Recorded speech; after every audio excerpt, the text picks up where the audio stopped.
I'm Asia. And I'm Aaron. And you're listening to Deadly Sips.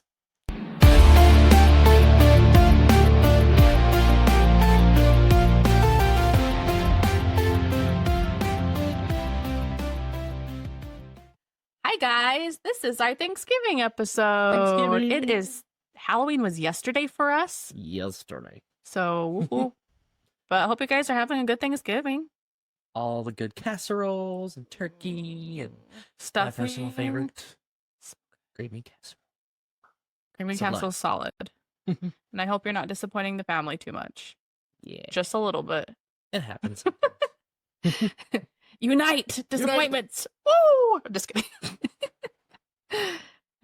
As always, follow us on all the things on Instagram and Facebook and TikTok. You can follow us at Deadly Sips Podcast.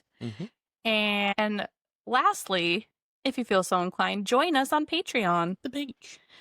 We have an awesome Discord group and early releases, and there's funds, a little extra perks if you want to sign up for minimum $5. Yeah. Which is less than a cup of coffee at Starbucks. Yes. Sad but true. Even like the nitro stuff. Oh yeah, it's like at least $7.50, $8. Rude. It's crazy. But if you support us and are following us and doing all the things, I hope your socks always match. Yes. You can always find them, for one thing. Yes. Oh, that washing machine will get you. And I hope that your Wi-Fi never lags. Oh, yes. Get blessed with the good Wi-Fi. Blessed with all the things. And if you guys ever want to work with us or give us some good story times, email us at deadlysipspodcast@gmail.com. Always interested in good stories. Whoop, whoop. Yes, we are. All right, you guys want to hear about our Deadly Sip of the Week? Ooh, I'm excited. What is it? This week's Deadly Sip is one that'll haunt you in the best way possible. Ooh. Say hello to the Drunken Ghost, a chilling mix of Malibu, vodka, coconut cream, and a splash of Sprite. Sip carefully. This ghost doesn't like to be ignored. No. She dangerous. And hope you guys always know we always post our cocktail and a mocktail for each recipe for our sober sippers. Yep. We post those every week. We have all of them collected on our Patreon, but we post them on our socials every week if you want to sip along with us. I wasn't feeling super drinky tonight, so my husband made me a Shirley Temple. Here's something small of the glass. It's good. I should have went with the little ghosts, not the skeletons, darn it. Oh no, that's great. I love it. Well, how was your Halloween, Aaron? It had a slow start. Yeah. New area, so we had to figure out where are the good places to go, the safe places to go. Yeah. And we happened upon a couple of hidden-ish gems. I know. It was super fun. It was super fun. The little town of St. Charles has a main street. It's a historical main street. We are going back. Yes, it is all brick street and brick stores, cute little things, cute little bookstores and restaurants. It's like over a mile long of this brick road. It looks like the cutest little town. Or what did you say? Like the almost not Salem-y, but in that kind of vibe. Old colonial-ish. Oh no. Times. Super cute. Want to open a coffee shop there. There was a space for sale. There was a space for sale. I know. That's my secret dream, is to open a coffee shop. Sad days. Then, after that was a bust, because apparently we showed up late, because people, I guess, start trick-or-treating at 3 to 5. Crazy to me. Boo. We found you ran into someone because I was grabbing the car to come get us, but they gave you a place where we could go. And they delivered. They delivered. Shout out to those two ladies. What was it? Newtown, St. Charles? What was it? St. Charles, Newtown. St. Charles, Newtown. And it was this entire subdivision that was ginormous. Huge. Everybody went all out. We couldn't even possibly hit all the houses even if we wanted to. Everybody was out on their porches. The kids had a blast. So me and Aaron were Jurassic Park staff, and then our two kids were riding dinosaurs. Yes. And they had the best time. Just to say how cool it was that you were offered a beer. Oh yeah. And I know people were handing out beers and cocktails. Yeah. It was a vibe. Candy for the kids. And Mom, you want a beer? Yeah. This couch, I'm like, hell yeah, I want a beer. Thanks. And there were people walking around in their wagons with some wine. And I'm like, that's the life. Well, let's get into it. You ready? Yes. I want it. All right, here's my little intro. This week, we're blending history with hauntings. We're diving into the real story behind Thanksgiving, but don't get too cozy, because after the turkey and the tales of gratitude, we're heading to one of Plymouth's eeriest landmarks, Burial Hill. Oh, shoot. From restless spirits to ghostly whispers among the gravestones, we're uncovering the haunted heart of America's hometown. So grab your glass and settle in for a feast of folklore and fright. I'm ready. Aaron's ready. That sip pose was Sippy, best. sippy. Sippy sippy. Hashtag graveyard girl, swamp girl. Sippy sip. Let's do it. Let's do it. Shout out to her. Shout out. If you know, you know. You guys know. You know. Yeah, you know. You don't think you know. You know. Yeah, exactly. All right, so like I said, I'm going to be going into the history a little bit of Thanksgiving before I go into Burial Hill, because I feel in the spirit of things we just need to go over. Yeah. And I wanted to revisit it because what I learned in school is very different Oh, yeah.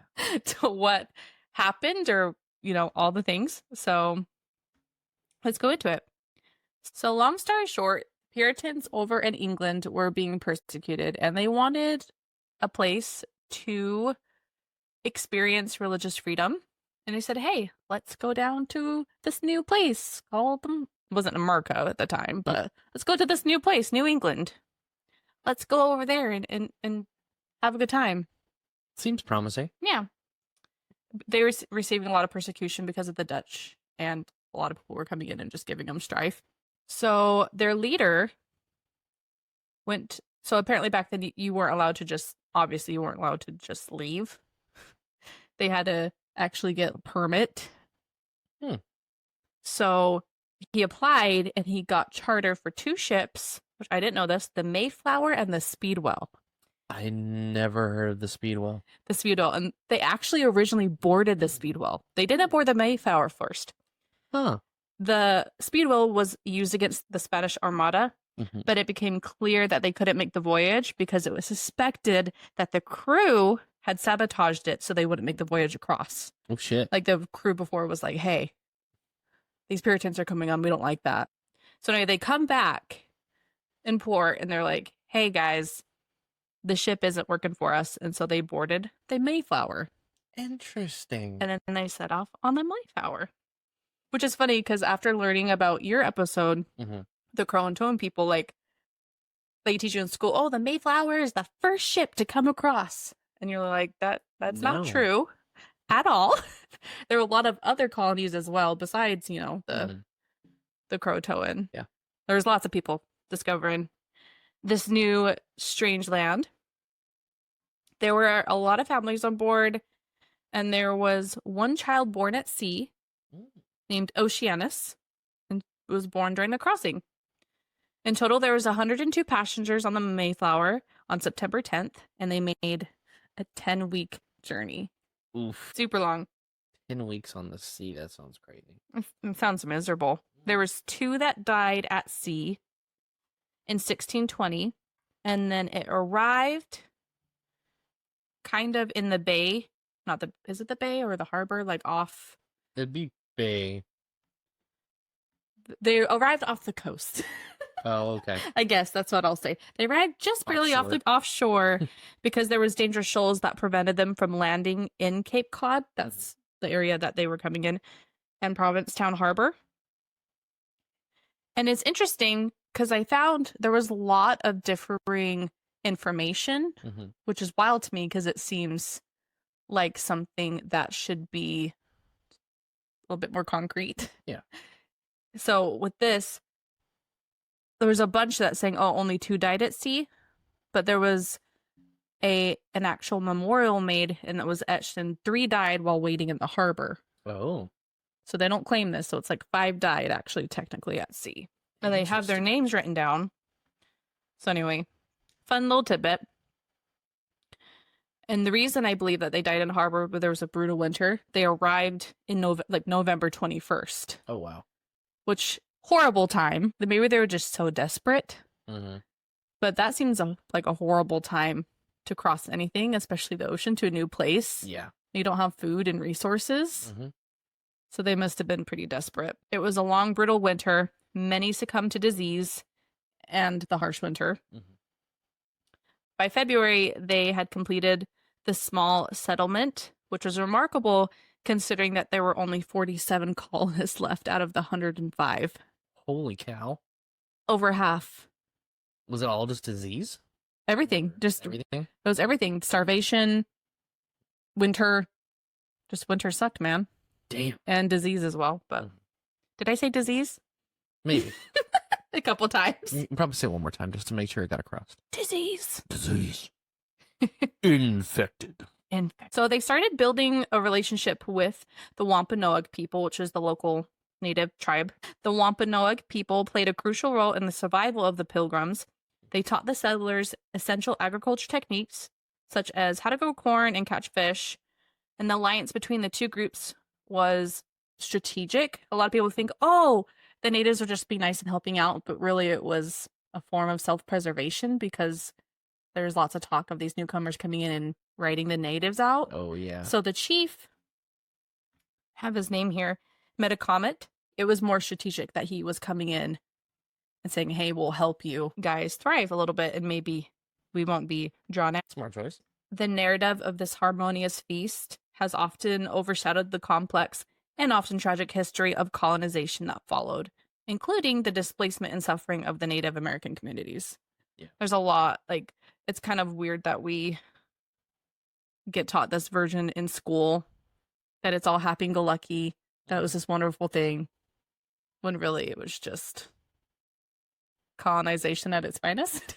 Yeah. Anyway. So could be whitewashing it also at the same time. I don't know if we would tell a bunch of, 8, 9, 10-year-old kids, oh yeah, they all died and were massacred and murdered and raped and all this other stuff. But there's a lot about it that's just bullshit. Yes. So there is. I'm going to get into that.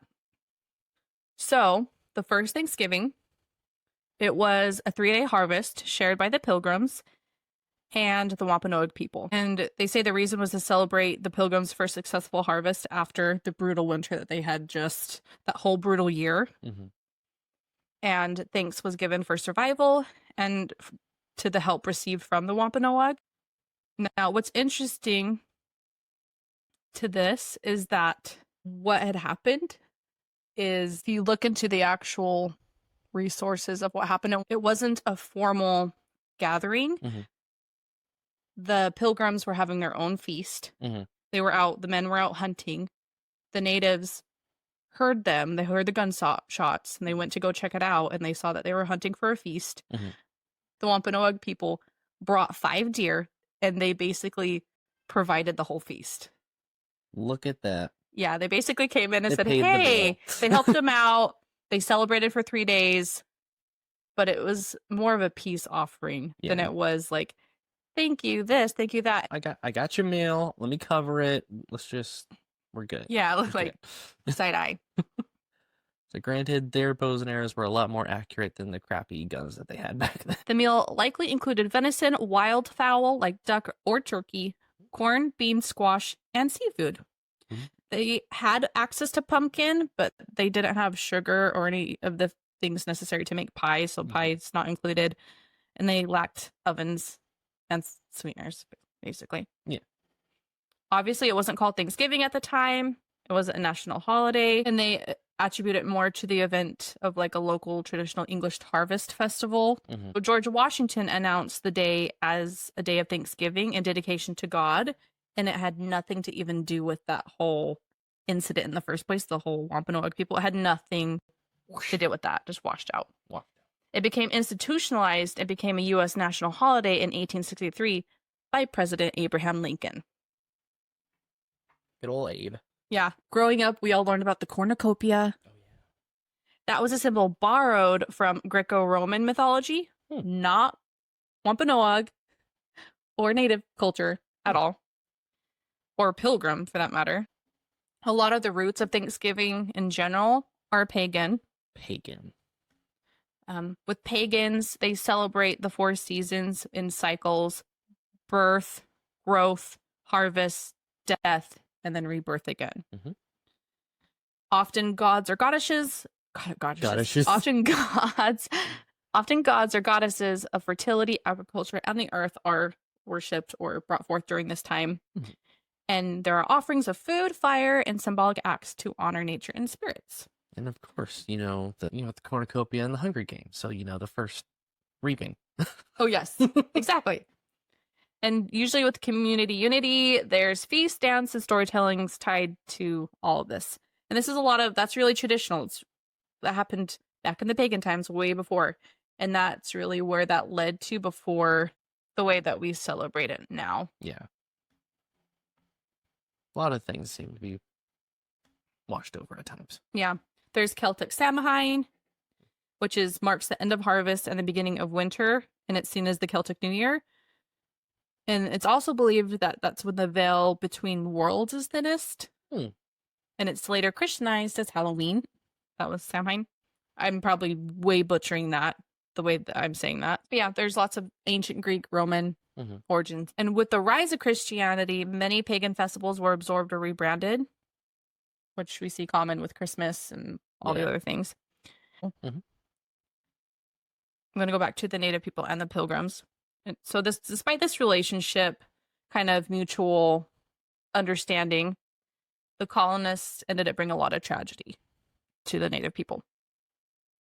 This is wild to me, this history called King Philip's War. Oh. Never knew about it. Mm-hmm. Psycho. The King Philip's War was essentially a last-ditch effort by the Native people to protect their land and expel the colonists. Massasoit, who was the son of Metacomet, he was now chief at this point, and they called him King Philip. It was like his English name. Oh, okay. And he took on the alliance. Fun fact about him, he went to Harvard. Really? He went to Harvard. He learned English. Interesting. But don't let that, it was more of, he was educated and wanted to know how to save his people. Right. Like, don't mistake me doing all these things as that I like you guys, because I don't. I'm doing this for my people, essentially. Right. So, there's a lot of battles that happened leading up to this that I won't get into. It's really interesting if you guys want to look at it. I'll put some resources in the show notes. You guys should check them out. It's really interesting. But essentially, in the last battle, the colonists had slain most of the Native Americans in that battle, and they drove him off to a hill. And that's where he was, where Massasoit was. And they killed him, put his head on a spike, where they displayed it for 20 years. Wow. 20 years as a statement. I low-key remember this, but I don't remember the 20 years part. Yeah, That's it was for 20 years they displayed this. Just gruesome. The things that they don't teach you. Well, I understand why they don't teach you in like elementary school, but in high school growing up, I feel like you should learn about this. It's important that really happened. Yeah, exactly. This is what happened. Over half of their people were killed. Many were sold to Bermuda as slaves. Oh, God. A lot of it's just horrible. Yeah. Happy Thanksgiving, you guys. Hope you guys are enjoying. But I digress. It's important to know your history so that it doesn't repeat itself, and to also give voice back to the people who deserve it. So with that being said, a lot of death, a lot of destruction, a lot of heartache. So let's transition that into Burial Hill. Okay. You ready for that? I'm ready. Lay it on me. Lay it on you. Oh, I will. So Burial Hill in Plymouth, Massachusetts, was originally the site of a fort and meeting house, built shortly after the arrival of the Mayflower settlers in 1620. So the hill rises roughly 165 feet above sea level, and it provided a strategic vantage point over Plymouth Harbor and the early settlement. After its defensive use was no longer needed, by around the late 17th century, the site transitioned into the burial ground for Plymouth. The earliest surviving gravestone on the record here dates to 1681. which is that of Edward Gray. There's people there that are buried that it's rumored that are earlier than that, Mhm. but they just don't have actual markers Right. to provide proof. But earliest is 1681. Wild. There are more than 2,000 marked graves from 1680 through 1957 that are on the 5-acre site. Shoot. I'm going to get into some of the spooky experiences that happen and the stories behind them. Awesome. While strolling through the paths soaking up the history of the burial ground, you might just come across a Victorian couple slowly making their way to visit the grave of their long-lost daughter. They appear above the knee and seem to be very heavy-hearted as they wander down the path past the ancient burials before stopping at the grave of Ida Elizabeth Spear, who was their 3-year-old who had passed. Sad. I know. I'm like my mama heart. Ida was born on September 19th, which is my sister's birthday. Oh, shoot. 1856, and she died January 23rd, which is your birthday. Oh, my birthday. 1860. The ghosts of her parents, Thomas Spear and Elizabeth Russell Raymond Spear, have apparently never let go of the fact that she is dead and probably do not realize that they are as well. Kind of just imprinted in that area. Imprinted, all that yes. Heavy, emotional. As we call it, a residual haunting. Residual. Which, if you guys don't know, a residual haunting is where there are different types of hauntings. And a residual haunting is where the memory is in place and that memory kind of plays over and over. It's not aware of anything. It doesn't know what's going on. It's just kind of energy stuck in a place, essentially. Like a tape recorder playing over and over. The ghostly couple are seen entering the burial yard from the summer street, solemnly floating up to the path of the site of her burial. So there's Ida Elizabeth Spear, and then her sister Ida Lizzie Spear is buried behind her. She was born on June 1st, 1865, and died August 20th in the same year. It was common for parents to use the same name over and over in hopes that the children would reach adulthood. Right. And like they could pass on that name. Mm-hmm. I can't, as a parent, that sounds horrible. Mm-hmm. Like the death rate of children was astronomical back then. And I can't imagine. And none of the practices that would have, like, infection or disease spreading really happened until, oh my gosh, Florence Nightingale. When they made this, like, hey, you need to wash your hands between doing all this stuff so they don't get all these infections and everything. So, yeah, important it was they finally introduced all that. So that's the first experience. This next one is my favorite story. Ooh. Really cool. It's a shipwreck. Insane story. On the second Christmas in New America, Plymouth experienced a shipwreck beyond chilling. December 24th, 1778, the Brigantine General Arnold left on a voyage to the West Indies. A horrible storm trapped the ship just off the coast of Plymouth Harbor. So, fun fact, they were essentially legal pirates. Mm-hmm. They were sent to go and destroy vessels. Mm-hmm. Is it privateers? Yeah, essentially. Okay. Yeah. So they ended up getting trapped in Plymouth Harbor. Oh, wow. The captain decided to wait out and anchor the ship in hopes for a pilot ship to help guide them back in. Mm-hmm. But the anchor couldn't hold, and they began to drift into a sandbar, and they crashed on a sandbar. And this was also during one of the worst storms ever. There was snow and ice in the harbor, completely covering it.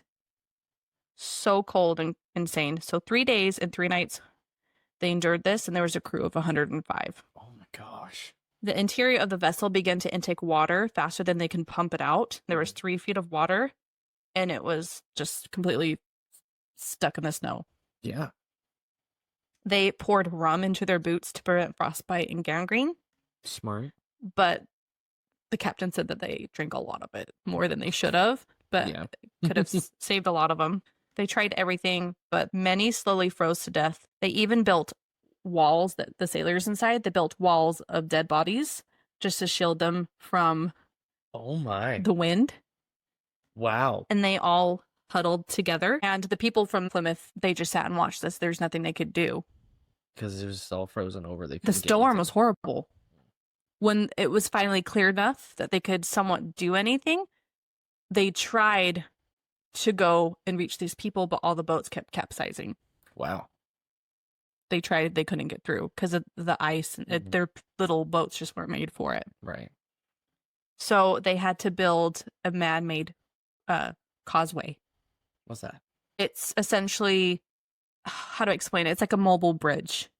Oh. You ever see those, like, the mobile bridges with planks? Yeah. Just floating. That's what it is. Oh. And the story of this is insane because it was around over a mile long. Holy cow. They built a causeway with things they could find and also just ice and snow, stuff that would float. The men the sailors waiting inside the ship, like I said, were huddled together a lot for warmth. The unfortunate thing of that is that they also died that way. So a lot of them were frozen together in big clumps. Wow. And they would freeze in one big mass. And when they were buried, they had to be buried in clumps. Oh, because wow. they couldn't separate them. It was so cold. When the people finally made the causeway, reached brought the survivors that they could back. I'm surprised there were any. Good Right. gracious. They brought the survivors to the courthouse and the bodies that they could assemble to be identified. Unfortunately, 70 of the 105 sailors passed away. Oh. So out of the 105, only 35 survived. Unfortunately, most of the sailors died from hypothermia before they could be reached. One survivor was Captain James McGee, who requested to be buried with his men when he did die. Honorable, my man. Yeah, he was like, he missed his men, and the amount of suffering that he did with those men is unimaginable. Oh, yeah. You take that literally to your grave. Like, you're bonded with those men for the rest of your life. Yeah, trauma bonded. So, with the mass of people who had died, a mass grave was dug on Burial Hill in Plymouth, and the doomed sailors were laid to rest there, with the view overlooking the bay that took their lives. People report hearing voices and screams in the area of the grave, and some have witnessed a visage of who they think may be Captain McGee wandering around the monument. It's probably like a residual of him mourning his men. He probably, kind of like how the parents were, where he Exactly. would visit like almost every day. He would feel the same emotions just going over and over in his head. So, boom, just stamped there for just tragic. Yeah. Tragedy. There's memory. Where something really good or really bad happens, there's energy there. There's also reports of ice-covered sailors or like figures being frozen in place. And in general, just a lot of cries of help can be heard. Oh, it's sad. And people crying out for help, which that story's wild. I've never heard of that. Me neither. It's a big shipwreck case. It's just all very, very interesting. Very tragic. Another claim is behind the man Thomas Southward Howland, which he was a descendant of one of the original Mayflower Company. This happened in the 18th century. Howland evicted an old woman who was living in a rundown cabin built on land he owned. The old woman, who was thought a witch. She's the witch. A witch. The woman called back, "Make your peace, because you will not live to see another sunset. They'll dig your grave on Burial Hill." Ooh, suck it. She's like, "You evict me? Well, son of a bitch." Son of a bitch. The prophecy turned out to be true, and Howland would only live one more day before falling off his horse and dying. Hey, got him. Wild. His restless spirit, probably cursed in the afterlife as well, wanders the grounds of the Burial Hill in period clothing, making some visitors believe he's simply a reenactor rather than an originator of the tales. So he technically did see another. Right. He didn't die that same day, but he died within 24 hours. So it was like, she served, I guess. Sign sealed, delivered, you dead. She's not one to piss off. Gotta carry Madame Zeroni up the hill. The last claim is one that I thought was very interesting. Have you ever heard of a Pukwudgie? No. So there are a lot of claims of people seeing Pukwudgies in this area. They are imp-like creatures who have human features, and they're said to be hairy, and they terrorize those that cross their path, only to disappear immediately after. Dozens of reports of small, white-clawed men running through the headstones and this claim is super common, Mhm. with many locals accepting that it's just a Pukwudgie. They've accepted it at this point. They've accepted it. So yeah, it's Pukwudgie. So Pukwudgie is spelled Pukwudgie, and it's also spelled Pukwudgie. It's interesting because I found a lot of information on. I was like, "What is that?" And I looked, and somebody actually has a whole blog on all things fae and elves, and they had a whole section on Pukwudgies, and I was like, "This is awesome." There you go. So, Pukwudgie is a human-like creature of Wampanoag folklore found in Delaware, Prince Edward Island, and parts of Indiana and Massachusetts. According to legend, Pukwudgies can shape-shift, appear and disappear. Oh gosh. And the most common form it takes is a creature that looks like a porcupine from the back and kind of like a little half troll person from the front, and will walk upright. That is interesting. They are known to lure people to their deaths, use magic, launch poison arrows, and create fire. Awesome. That sounds like a great way to die. So there's actually a lot of really cool native folklore to Pukwudgies. According to the lore, Native Americans believe that Pukwudgies were once super friendly to humans, but then I couldn't quite find the reason, but they turned against them. Probably because they came and, kill everybody. Yeah, and are said to be best left alone. Amen. A person who annoys a Pukwudgie would be subject to nasty tricks by it, or subject to being followed by the Pukwudgie, who would cause trouble for them. They are known to kidnap people, push them off cliffs, attack their victims with short knives and spears, and use sand to blind their victims. That sounds like those little things in is it The Mummy Returns, like the second Mummy movie where they're going to the Scorpion King's pyramid? Like the little monkeys? Those little monkey things? Like exactly. That's exactly what they sound like. I'm imagining, even though it sounds like someone a lot bigger, but imagine that, but bigger.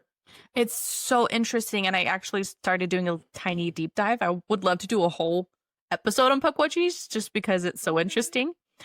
I found a couple of podcasts where they interview people who have seen them and their stories, and they're like, yeah, no, this is legit. I saw this. This is what happens. Yeah, we're definitely gonna have to start doing episodes or things like that where we actually go and do paranormal hunts. It would be really cool. And it would be awesome. Oh, I didn't write it down, but there's also, I forgot what it's called. Let me see if I can find it real quick. But definitely need to bring a little offering of hey, we're just here to hang out. Nothing crazy. There's a place called the Bridgewater Triangle, and I believe it's across those areas like Massachusetts, all that area. It's like a lot of weird shit happens. Appalachian Trail maybe too. Is it the one that Morbid talks about in theirs? Isn't that an episode? It's the triangle? Maybe. It's it sounds familiar. It sounds familiar. I can't remember off the top of my head. I feel like they had an episode of it. I have the memory of a goldfish. You would like unfortunately. to collab with me, guys. You guys, I'm struggling, and I don't even have a drink. I'm sober. This is all sober Asia. But yeah, so apparently there's that triangle, and that's where a lot of them are seen. So it's kind of it's just like fae. Sometimes, or like people, sometimes you meet them and they're helpful, or they're tricksters. Gonna be tricksters. Or push you off a cliff. But in general, if you see one, they're like, don't go near it. And another thing too, this is just super, super side note that I read. I didn't even put it in my notes. But apparently they're like, it's really weird when you see one, because usually those types of fae go in groups of two. Oh. So she's like, you see one, just no, there's another one watching. Yeah, exactly. There's something nearby. It's gonna get you. So yeah, so if you are in the area and know anything about Pukwudgies, give us an email. I want to hear, because I've never heard about this before. I would love to get more into the fae, about the lore. I love folklore and myth and legends. We should just go on a fae hunting trip. When I say hunting, I mean obviously not actually hunting, but adventure or hunting. Adventurer. Not a Pukwudgie adventure, and just go going on an adventure. Try to have experiences, and you guys can come with us. Yes. Anyway, hopefully all that made sense. So yeah, that is the tale so far of Burial Hill. And there's so much in Plymouth. I just was focusing on the graveyard burial hill. Mhm. There's so much lore and experiences that happened in Plymouth Ooh. that I could go way deeper into. Yeah. Plymouth Part 2. Coming to a podcast near you. Coming to a podcast near you, basically. But yeah, any thoughts, feelings, urges? Urge to go and investigate all this for sure. Yeah. In good spirits, not to disrespect or, Oh, interrupt any kind of thing. Like, it would just be of pure curiosity. Yeah. Exactly. Obviously, like, if there's like a thing that says, oh, if you bring like this little trinket or like a little offering, like, it'll keep them, at bay or make sure they don't do any tricks on you. Like, we ain't going gladly, to. like, here's this. We just want to hang out. Yeah, we ain't going to disrespect nobody. I don't need to be anyone's enemy today. No, especially in a place called the Triangle. Yeah, no. Mm-mm. Nay, nay, I say. No, this is nay, nay, I say. Well, guys, if you've made it this far, you deserve the best. All of the best. I hope you find the best parking spot, like right as somebody's coming out of a spot, and then you like right go in. Mm-hmm. Oh, so good. Satisfying. And I hope your phone battery lasts all day. Oh, the phone battery. Mm-hmm. If you have an Apple, you know, a Pepels. Apples. I'm a forever Apple girl. I will stand. But the battery life is a struggle sometimes. As always, shameless plug. Follow us on all the socials. All of them. Instagram. We like friends. Facebook. TikTok. Follow us on Deadly Sets Podcast. And on YouTube at Asia and Aaron. Mm-hmm. And personally, it's Asia and Aaron on our personals. And Patreon. Patreon.com/Deadly Sets Podcast. Come be part of our cool groupies. We love making this content and doing this. We want to do this more full time so we can be more research, more details, and get for one better equipment so we don't sound and look like crap. Yeah. You guys on YouTube, do you notice our new light? Oh, yes. We got a new light today, and I was really excited about it. She found it was pretty cool. Found a new light. Hopefully you like it. We're gonna get better, guys. Yeah, slowly but surely. Happy Thanksgiving, you guys. Have the best pie day ever. And that is all. Remember who you are. What you stand for. What you stand for. Oh, Trigger. Triggered. And sip carefully.